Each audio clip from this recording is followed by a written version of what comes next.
Bonjour tout le monde et bienvenue sur la chaîne de Prof Écologique. Mon nom est Valérie et aujourd'hui j'ai une vidéo bien spéciale pour vous parce que j'ai eu la chance de m'entretenir avec une hygiéniste dentaire d'expérience pour répondre à toutes mes questions sur les bonnes pratiques d'hygiène buccale.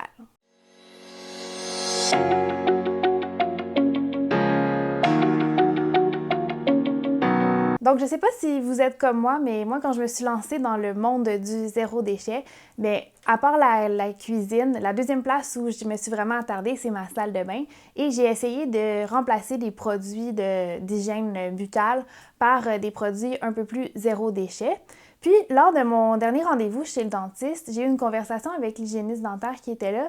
Puis elle dénonçait les effets de mode un peu naturels comme l'eau citronnée, le charbon activé, des choses comme ça. Et là, ça m'a amené à me questionner sur l'hygiène buccale. Est-ce que les pratiques zéro déchet que je mettais en application étaient vraiment bonnes pour moi? Est-ce que c'était vraiment bon pour la santé de mes dents? Donc, ça m'a amené à me questionner, puis j'ai voulu en savoir plus. Donc, j'ai réussi à faire une entrevue par écrit avec Mme Christine Thibault, une hygiéniste dentaire qui a 25 ans d'expérience, puis qui fait aussi des conférences sur la santé dentaire et l'hygiène buccale à travers le Québec. Donc, je lui ai écrit quelques questions, puis elle a généreusement accepté d'y répondre. Alors, avant de passer aux questions que j'ai posées à Mme Thibault, je vais d'abord vous présenter un peu les produits que j'utilise pour me nettoyer les dents en général. Donc, c'est quoi ma routine zéro déchet? Donc, comme la plupart, j'ai une brosse à dents en bambou de la marque Planète Bambou. J'ai également de la pâte à dents en vrac qui est de la marque Rose Citron. Donc ça, je vais la remplir mon petit pot à chaque fois qu'il est vide. Après ça, j'ai aussi une autre sorte de pâte à dents qui est de la pâte à dents en capsule de la marque Be Kind. Et pour la soie dentaire, j'en ai essayé deux. Donc, en premier, j'avais essayé la compagnie Dental Lace parce que c'est ce qu'il y avait proche de chez moi aux locaux. Puis ensuite de ça, ils l'ont remplacé par une compagnie québécoise, donc encore Planète Bambou, la soie dentaire naturelle. Entre les deux, je dois vous dire que moi, je préférais la Dental Lace parce que je la trouvais un petit peu plus solide, mais ils la tiennent plus aux locaux, donc je continue quand même avec celle de Planète Bambou. Alors, la première question, évidemment, que j'ai posée à Mme Thibault, c'est est-ce qu'une brosse à dents en bambou, c'est aussi efficace qu'une brosse à dents conventionnelle en plastique? À ça, elle m'a répondu que la brosse à dents en bambou, elle a souvent un design plus simple, moins ergonomique que celle en plastique. Donc, c'est sûr qu'au niveau de l'environnement, ça se compose bien, je veux dire, c'est mieux dans ce sens-là, dans le sens que ça pollue moins. Mais elle trouve qu'au niveau du design des soies, par exemple, donc il n'y a pas toujours un aussi bon design. Et même chose pour le manche. Donc, il y aurait peut-être encore un travail à faire au niveau de l'ergonomie en termes des compagnies qui produisent les brosses à dents en bambou. Ensuite de ça, je lui ai posé la question, OK, mais entre une brosse à dents en bambou puis une brosse à dents électrique, est-ce qu'il y en a une des deux qui est préférable? Et là, Mme Thibault semblait vraiment avoir une préférence pour la brosse à dents électrique parce qu'elle dit que pour le même temps de brossage, il y a vraiment plus d'oscillation de la brosse, donc un meilleur brossage par rapport au même temps. Donc, si on se brosse les dents 2 minutes avec une brosse à dents en bambou versus si on se brosse les dents 2 minutes avec une brosse à dents électrique, bien, on risque d'avoir un meilleur nettoyage avec la brosse à dents électrique. Donc, côté environnemental, pour une brosse à dents électrique, bien, c'est moins pire qu'une brosse à dents en plastique parce qu'on a juste la tête à changer régulièrement. Là-dessus, je vais faire une note aussi que j'ai vu des têtes de brosse à dents électriques en bambou, mais juste sur Amazon UK, donc juste au Royaume-Uni. Donc, j'espère que c'est quelque chose qui va peut-être pouvoir se développer dans le futur, des têtes de brosse à dents électriques en bambou, parce que je me dis, on aurait peut-être le meilleur des deux mondes, c'est-à-dire un brossage efficace, puis une tête de brosse à dents qui se composte. Une autre mise en garde que Mme Thibault m'a fait par rapport aux brosses à dents en bambou, c'est, comme les brosses à dents, n'importe quelle brosse à dents, on devrait les changer à peu près aux 3 mois, donc on ne doit pas conserver nos brosses à dents pendant 3, 4, 5 ans, là, ça accumule des bactéries, c'est pas bon, les soies se défont puis ça brosse pas aussi bien. Mais sur les brosses à dents en bambou, ce qu'il faut faire attention aussi, c'est que comme c'est un matériau naturel, si on ne les sèche pas comme il faut, bien, ça peut accumuler des moisissures sur le manche. Donc, vraiment important de bien sécher sa brosse à dents en bambou après et de la changer régulièrement comme n'importe quelle brosse à dents. Donc, ensuite de ça, j'ai demandé à Mme Thibault ce qu'elle pensait des soies dentaires naturelles par rapport aux soies dentaires conventionnelles qui sont faites de plastique et qu'on doit jeter. Bien, les soies dentaires naturelles sont faits de matériaux naturels, comme cela ici est fait de soie de mûrier. Donc, on peut composter ces soies-là après l'utilisation. Ici, je dirais que Mme Thibault partage un peu l'avis de mon chum là-dessus. C'est-à-dire que les soies dentaires naturelles, quand tu t'en sers normalement, ça fonctionne bien. Là, ça fonctionne pareil comme une soie dentaire régulière, mais elles cassent plus facilement que les soies dentaires traditionnelles. Donc, si vous êtes quelqu'un qui avait vraiment les dents serrées, bien, peut-être que c'est pas le choix idéal pour vous parce que c'est vrai que c'est plus difficile à passer entre les dents. Pour moi, c'est pas un énorme problème. J'arrive à la passer normalement, mais je sais que pour certaines personnes, ça pourrait être un peu plus difficile. Donc, peut-être faire un peu attention à ça. Et parlant de soie dentaire, je vais me permettre ici de faire une petite parenthèse parce que je sais qu'il y a beaucoup de gens qui aiment utiliser des petits pics comme ça qui sont jetables pour aller passer la soie dentaire, surtout pour les dents en arrière. Je sais que c'est pratique. Je voulais juste vous dire que j'ai vu aussi qu'ils se vendaient des pics comme ça, mais réutilisables. C'est-à-dire qu'il y a moyen d'enlever la soie dentaire qui est là puis de la remplacer à chaque fois. Donc, au lieu de jeter le pic au complet à chaque fois, bien, vous pouvez au moins juste changer la soie dentaire puis ça vous permet d'accéder quand même à l'arrière de votre bouche assez facilement. Donc, je vais mettre une photo ici. Puis si jamais ça vous intéresse, vous pouvez aller voir ça. Je pense qu'ils les vendent sur Amazon. Ensuite de ça, j'ai demandé son avis à Mme Thibault par rapport au water picking. Donc pour ceux qui ne savent pas c'est quoi, le water picking, c'est une espèce de petite machine qui projette un jet d'eau assez fort entre les dents puis qui permet de supposément déloger les saletés, un peu la même fonction que de la soie dentaire, sauf que c'est un jet d'eau qui passe entre les dents. Donc là-dessus, elle m'a dit que le water picking, ça pouvait déloger les bactéries et tout ça qui se logeaient entre les dents, mais que ça atteignait pas nécessairement la plaque de la même façon, donc c'était peut-être pas aussi efficace. Puis aussi, elle trouvait ça un peu plus encombrant parce que c'est vrai qu'il faut comme une machine séparée qu'il faut charger et tout ça, simplement pour déloger la saleté entre les dents. Donc, elle trouvait que la soie dentaire, c'était quand même un peu plus pratique à ce niveau-là. Donc, ensuite, je lui ai parlé de la pâte à dents. J'ai commencé par lui demander ce qu'elle pensait des recettes de pâte à dents DIY, donc des do-it-yourself. Donc, des gens qui décideraient, par exemple, de fabriquer à la maison leur propre pâte à dents. Là-dessus, Mme Thibault décourageait un peu les gens de faire ça parce qu'elle dit que c'est loin du résultat qu'on aurait avec des pâtes à dents qui sont formulées en laboratoire, qui ont vraiment été étudiées, qui ont été conçues pour vraiment bien nettoyer les dents de manière sécuritaire.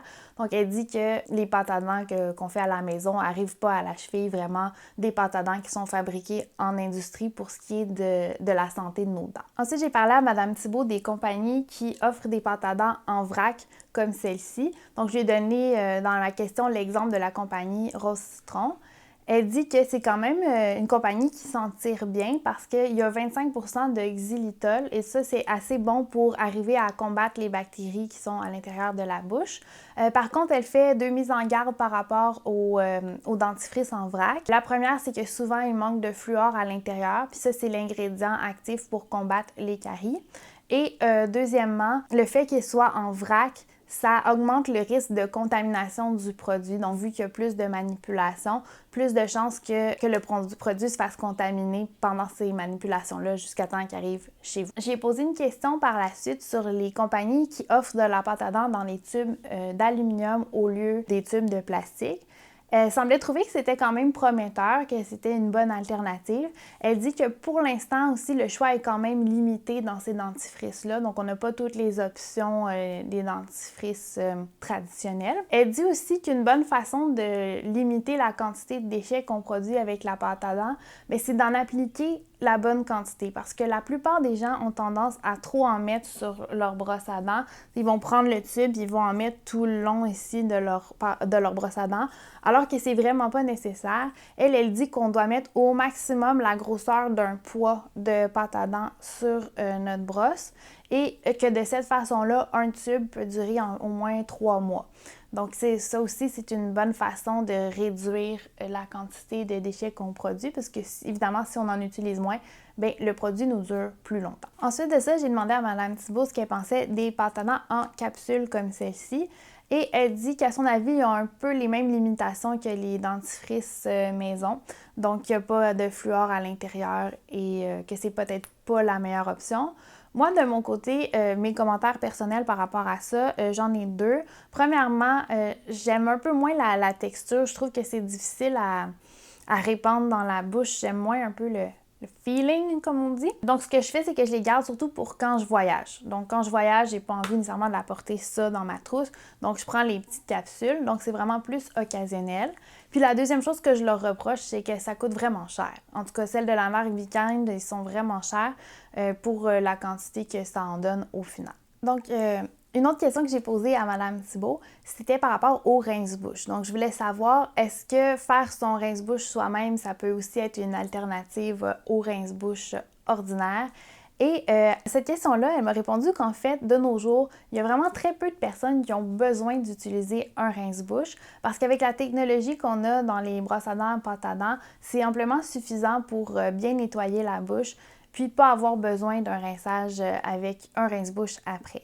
Elle dit que lorsqu'on brosse ses dents, on crache le surplus de pâte à dents, on prend une gorgée d'eau, on fait brasser la gorgée d'eau entre ses dents dans sa bouche pendant 30 secondes, on recrache ça, puis elle dit idéalement on ne mange pas ou on ne boit pas pendant 2 heures ensuite et on vient vraiment d'éviter la nécessité d'avoir un rince-bouche à la maison. Donc on sauve l'argent puis on sauve du plastique. Alors comme je vous disais au début de la vidéo aussi, lors de mon dernier rendez-vous chez le dentiste, l'hygiéniste dentaire qui s'occupait de moi a fini par me parler des effets de mode qui existaient dans le monde de l'hygiène buccale, comme par exemple le charbon activé pour blanchir les dents. Elle me racontait qu'il y avait un gros effet de marketing derrière ça, qui était que souvent les gens allaient se brosser les dents avec le charbon activé qui est noir, se rincer la bouche, là, montrer leur beau sourire à la caméra. Mais elle dit une grosse partie de l'effet de blanchiment qu'on voit, c'est un jeu de couleurs. Donc, c'est le contraste de les dents étaient noires, puis c'est sûr qu'après, bien, ils ont l'air plus blanches. Puis elle me parlait aussi un peu de l'eau citronnée. Donc, à un moment donné, pour inciter les gens à boire de l'eau, on disait mettez du citron dans l'eau, mettez de la saveur. Mais elle dit ça, dès que tu mets de l'acidité ou du sucre dans l'eau, bien, ça vient attaquer la dent. Puis ça vient aussi ramollir l'émail, puis donc ça peut causer de la carie à long terme. Donc j'avais trouvé ça super intéressant, puis j'ai décidé aussi de reposer ces questions-là à Mme Thibault. Donc qu'est-ce qu'elle pensait du charbon activé, qu'est-ce qu'elle pensait de l'eau citronnée. Donc pour le charbon activé, elle dit que, donc premièrement, son usage, c'est pas vraiment prouvé que c'est efficace. Elle dit que aussi à long terme, ça peut être abrasif pour les dents de se brosser les dents avec du charbon activé. Et donc, elle ne le recommande pas vraiment, mais sur son site internet, elle recommande plutôt d'utiliser le bicarbonate de soude parce que c'est beaucoup moins abrasif puis ça va avoir un effet similaire de détacher les dents en surface. Et pour l'eau citronnée, bien, elle partageait un peu l'avis de l'hygiéniste dentaire que j'ai consulté. Elle dit que, évidemment, de boire ça trop souvent, bien, ça va ramollir l'émail puis ça peut donc affaiblir les dents. Donc, c'est pas recommandé de boire de l'eau citronnée trop souvent. Alors voilà, c'était ce qui concluait mon entrevue avec Mme Christine Thibault. Je vais mettre son site internet dans la description du vidéo. Vous allez peut-être trouver que cette vidéo-là était peut-être un peu moins axée sur le zéro déchet ou que certaines solutions mettaient pas assez de l'avant le zéro déchet. Puis à ça, je vais vous dire que moi, mon approche par rapport au zéro déchet, c'est aussi que ce soit réfléchi puis que ce soit en lien avec les connaissances scientifiques actuelles. Donc moi, j'aurais pas envie d'utiliser des produits qui sont pas bons pour moi juste parce qu'ils sont plus zéro déchet ou plus naturels, surtout en ce qui a trait à la santé parce que quand même, l'hygiène buccale, c'est une partie de notre santé. Donc, je vous encouragerai pas là, fortement à absolument vous procurer un dentifrice naturel si votre dentiste vous a recommandé autre chose. En fait, ce que je vous recommanderais vraiment, c'est d'avoir une discussion avec votre dentiste ou votre hygiéniste dentaire pour voir si les produits que vous avez sont bons pour vous, pour votre hygiène buccale, ou si ce serait peut-être préférable de les changer pour autre chose. Puis, dites-vous que le plus important, même avant le zéro déchet, bien, c'est votre santé. Puis les recommandations que moi je vous fais, c'est toujours de mettre votre santé d'abord. Puis ensuite, s'il y a une solution zéro déchet qui est équivalente, bien allez-y pour ça. Mais la priorité, c'est toujours et d'abord votre santé. Alors c'est tout pour ma vidéo d'aujourd'hui. J'espère que vous avez apprécié. Si vous avez apprécié, n'oubliez pas de liker la vidéo, de la commenter et surtout de la partager avec vos amis parce que c'est ce qui m'aide à faire découvrir ma chaîne. Ensuite de ça, vous pouvez aussi me suivre sur Facebook et Instagram en plus de vous abonner à ma chaîne YouTube. Et ben, pour finir, je vais vous dire, essayez quelque chose de nouveau, car qui ne se plante jamais n'a aucune chance de pousser. À la prochaine tout le monde!